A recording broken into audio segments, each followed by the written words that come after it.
Rédaction. Après avoir fait sa connaissance et avoir sympathisé avec lui via la toile, Tamara, une Russe de 41 ans, a accepté de rencontrer Anatoly Yeskov, un homme de 45 ans.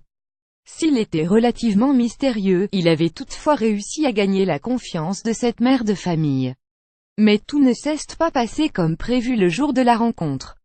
Ce qui devait être un premier dîner entre deux personnes qui s'étaient rencontrées sur la toile a tourné au drame, en Russie. C'est la famille de Tamara, prénom d'emprunt, toujours sous le choc, qui a raconté cette terrible histoire aux médias locaux. Les deux fils de Tamara, qui ne vivent plus sous le même toit, expliquent que l'individu de 45 ans a réussi à gagner la confiance de leur mère, petit à petit via la toile. Eux se méfiaient de lui, et, lorsqu'il l'a invité pour souper, ils ont décidé d'essayer d'en savoir plus sur lui. Le jour du rendez-vous, ils ont remarqué que des photos de lui avaient disparu, ou qu'il avait plusieurs profils avec des noms différents, peut-on lire dans les médias locaux. Mais malgré cela, Tamara a tout de même décidé de se rendre au rendez-vous, au domicile d'Anatoly. Au début de la soirée, tout se passait bien. Mais vers 19h, l'homme a changé et s'en est soudain pris à elle.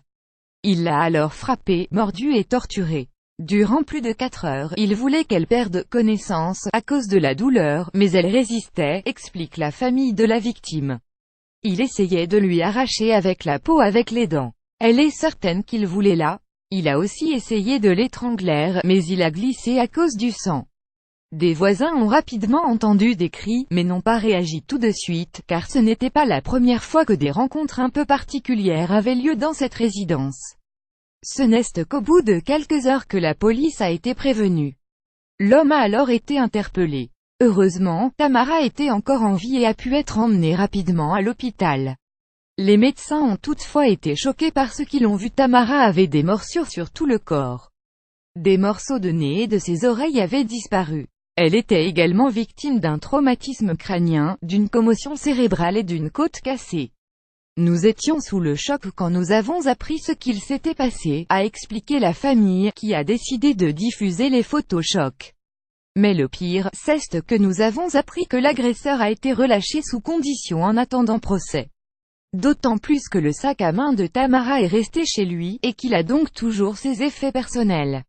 De leur côté, les autorités tentent de justifier cette décision. Nous savons où il se trouve. Il n'essaye pas de se cacher ou de fuir. Et la famille exagère en présentant les faits. En attendant, des photos chaudes disponibles sur le site de news.com.au, mais l'ust réservé à un public avisé.